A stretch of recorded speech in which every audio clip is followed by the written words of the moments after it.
Okay students, we already learned about abiotic agents, that is example is wind.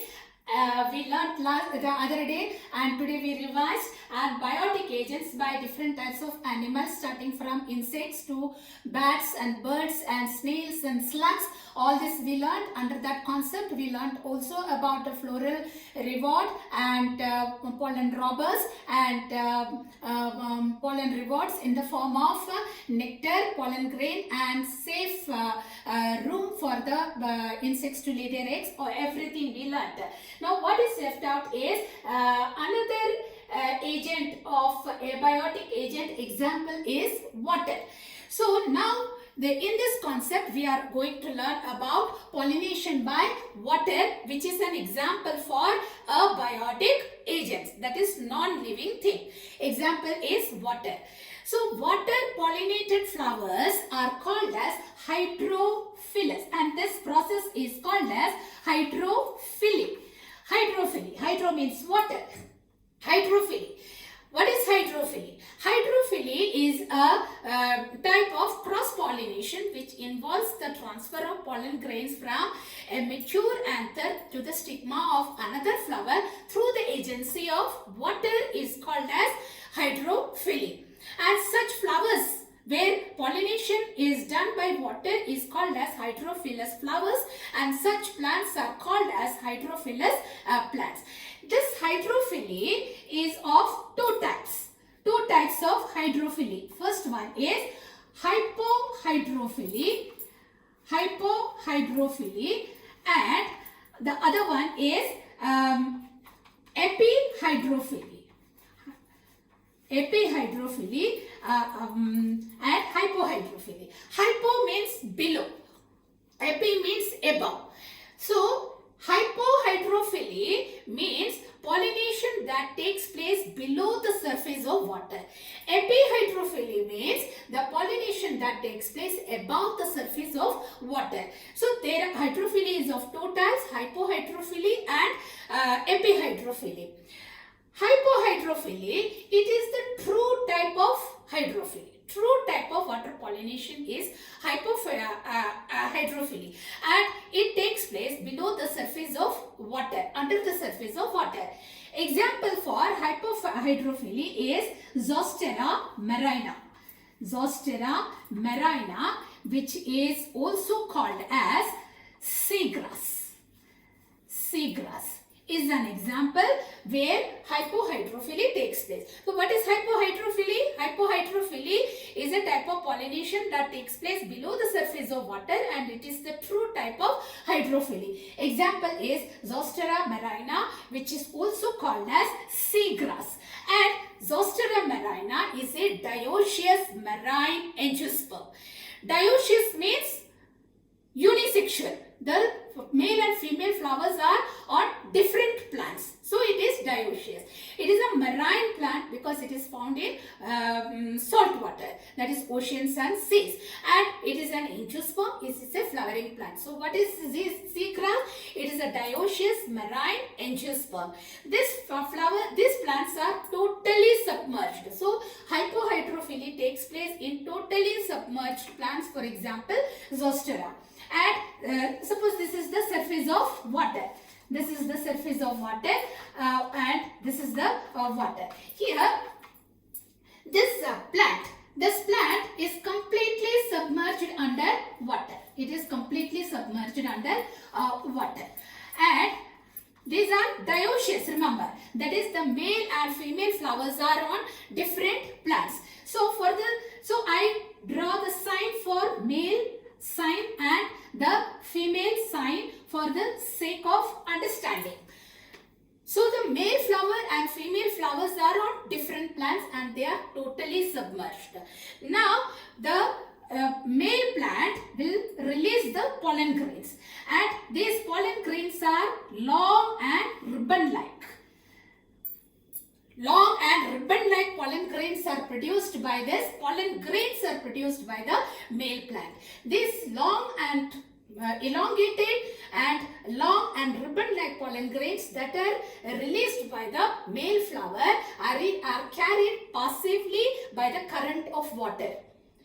where towards which direction the water flows, in that direction the pollen grains are carried passively. They are not motile. They are not motile. They are carried by the water current. And when or if they come in contact with the stigma of the female flower, pollination is achieved. So this is what happens in Zostera. Dioecious, and they are totally submerged. Male plant releases pollen grains. The pollen grains are long or elongated and ribbon-like. They are carried passively by the currents of water, and if they come in contact with water, if I use the word if because it is a chance factor, if they come in contact, suppose the water is flowing in the opposite direction, then it will not come in contact. So because they are carried passively, so when the water flow is in this direction, then or if the female flower is here, that is the chance factor, they come in contact with the stigma of the female flower, then pollination is achieved. So this is in Zostera. Another example for hypohydrophily is Ceratophyllum desnersum. Ceratophyllum desnersum.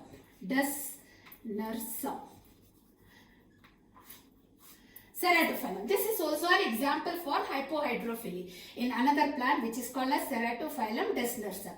Here also the plants are dioecious and they are fully submerged in the water. They are fully submerged in the water.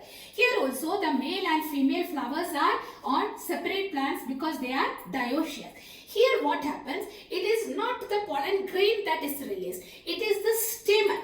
The male flower will release the stamen onto the surface of the water. The stamen is released onto the surface of water. And after reaching the surface of water, the stamens burst open to release the pollen grains. And these pollen grains are released, and these pollen grains germinate on the surface of water, and after germination the pollen grain will sink down. It will sink down, and if it happens to meet a female flower here, if it happens to meet this female flower, and if it meets the stigma of the female flower, pollination is achieved. So here what happens? The male flower releases the stamen. The stamen at maturity will open to release the pollen grain. The pollen grain also germinates on the surface of water. After germination, the pollen grain will sink down. When it is sinking down, when or if, again I say if because it is a chance factor. If it happens to meet the stigma of the female flower, pollination is achieved. So Zostera and Ceratophyllum are two examples for hypohydrophily. Next is epihydrophily. Epihydrophily means pollination that takes place on the surface of water. Example is Vallisneria. Vallisneria is an example for epihydrophily. Vallisneria is a dioecious, submerged, aquatic, freshwater, fully submerged plant. So Vallisneria is fully submerged, aquatic, dioecious and freshwater. So it is not a marine thing, it is a freshwater and it is fully submerged, and like these plants they are also dioecious. That means the male and female flowers are born on different plants. So they are fully submerged and they are dioecious. Here what happens, the male and female flowers are on separate plants, and what happens is here the female flower when it reaches maturity. So the female flower when it reaches maturity, that is the female flowers are raised to the surface of water. It is raised to the surface of water with the help of its long stalk. All the female flowers are above the surface of water. So this sign I am using for the sake of understanding. The female flowers are brought to the surface of the water with the help of its long stalk. Now here the male flower will release the pollen grains, and these pollen grains will it releases the pollen grain, and the pollen grains rise, or it moves up on the surface of water. On the surface of water the pollen grains rise, and these pollen grains are here not stamens, the pollen grains. The pollen grains are also carried by the current of water. When it comes in contact with the stigma of the same flower, when or if the pollen grains come in contact with the stigma of the flower, then pollination is achieved. And after pollination, the female flower is pulled down by the coiling of the female flower is brought down under the surface of water with the help of its by the coiling of the long stalk. Remaining development takes place under the surface of water. So Vallisneria, in Vallisneria they are dioecious. Male and female flowers are separate. Male flowers will release the pollen grains. The pollen grains will raise to the surface of water. The female flowers appear on the surface of water with the help of its long stalk, and the pollen grains are carried passively by the currents of water, and if it reaches the stigma, pollination is achieved or pollination is completed. After completing the pollination is completed, the female flower is pulled down by the coiling of its long stalk, and the remaining development takes place under the surface of the water. So this is hydrophily. Through the agency of water, and such plants are called as hydrophilous plants. Such flowers are called as hydrophilous. Two types: hypohydrophily, epihydrophily. A hypo, below the surface of water. Examples are Zostera and Ceratophyllum. Zostera, the pollen grains, ribbon-like pollen grains are released. If it reaches the stigma, pollination is attained. It is completely under the surface of water. Ceratophyllum, another plant completely under the surface of water, and the pollen grains are released to the surface of the water. Not pollen grains, stamens are released. Stamens are released to the surface of water, and the dehiscence, that is the pollen grains come out of the stamen, and this process is called as dehiscence.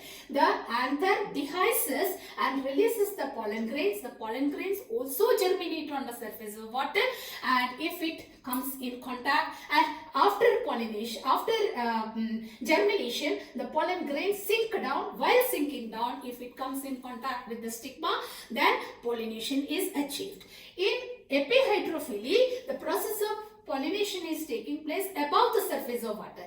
In this, the process of pollination, that is Zostera and Ceratophyllum, the process of pollination is taking place under the surface of water.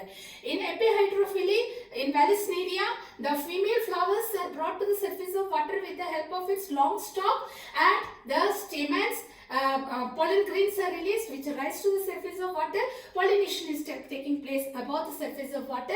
After pollination is achieved, the female flowers are pulled down under the surface of water by the coiling of its long stalk. So pollination in hypohydrophily is taking under the surface of water, and pollination is taking place above the surface of water in epihydrophily. So this is the true type of pollination, or true type of hydrophily is hypohydrophily and not epihydrophily. Though everything happens in water, they are totally submerged plants. All these are totally submerged plants. So here you get the question for 5 marks. Explain the type of pollination that takes place in seagrass and in Vallisneria for 2.5 marks each. 2.5 marks for pollination in seagrass and pollination in Vallisneria for another 2.5 marks. Now, about hydrophily means by the agent of water. Not all the aquatic plants use water for pollination. That is, hydrophily is not the type of pollination in all the aquatic plants. There are some aquatic plants where pollination is achieved by other agents like wind and insects. For example, water hyacinth, also known as Eichhornia, and water lily, also known as lotus, where pollination is achieved by other agents like wind and insects, like in other normal flowers, land plants or land plants. It is not, though it is an aquatic plant. But hyacinth, water hyacinth and water lily, both are aquatic plants, but they don't use water. They use insects or air for the pollination process, like other land plants. Now, this pollen grain. Bit about pollen grain. The pollen grains of hydrophilous plants are usually pollen grains. See, pollen grains are formed inside the anther. These pollen grains usually of hydrophilous flowers are long, elongated and ribbon-like, so that they can be easily carried by the, like how anemophily, that is wind pollinated flowers, the pollen grains are small, feathery and dry and non-sticky. Here the pollen grains are long, elongated or ribbon-like pollen grains they have, and they are also covered by a mucilaginous cover. And this mucilaginous cover is for protecting the pollen grains from decay. That is, the water should not enter the pollen grain and decaying should not take place. So the pollen grains are covered by a mucilaginous substance, and this is an adaptation for pollen grains of hydrophilous flowers. The hydrophilous flowers. Now, the pollen grains produced by hydrophilous flowers are in large numbers, very large numbers. Hydrophilous flowers produce pollen grains in large amounts. For this, there are two reasons. Number one reason is that the pollen grains coming in contact with the stigma of the flower is a chance factor. It is a chance factor. If it does not meet, then the pollen grains are wasted. If it happens to meet, then pollination will take place. So, more than 50% of the pollen grains are lost. More than 50% of the pollen grains are lost during transit, and coming in contact with the stigma is a chance factor. For these two reasons, hydrophilous flowers produce pollen grains in large numbers. So give reason or justify your statement. This is a question. Hydrophilous flowers produce pollen grains in large quantities. Justify your statement. This is for two reasons. One is pollen grains coming in contact with the stigma of the flower is a chance factor, and pollen grains that get lost, more than 50% is lost during transit or during transportation. More than 50% of them are lost. These are the two reasons why pollen grains are produced in large numbers in hydrophilous flowers. Now, some of the examples for hydrophilous flowers we already know. If you get the question, you can write Zostera, Marina or seagrass, Ceratophyllum or Desmorsum. Number 2, Vallisneria. Number 3, and one more, that is Hydrilla. These are all examples for hydrophilous plants. So if you get the question about the hydrophilous plants, then you can write Zostera marina, which is also called as seagrass, Ceratophyllum Desmorsum, or Vallisneria or Hydrilla are examples for hydrophilous flowers.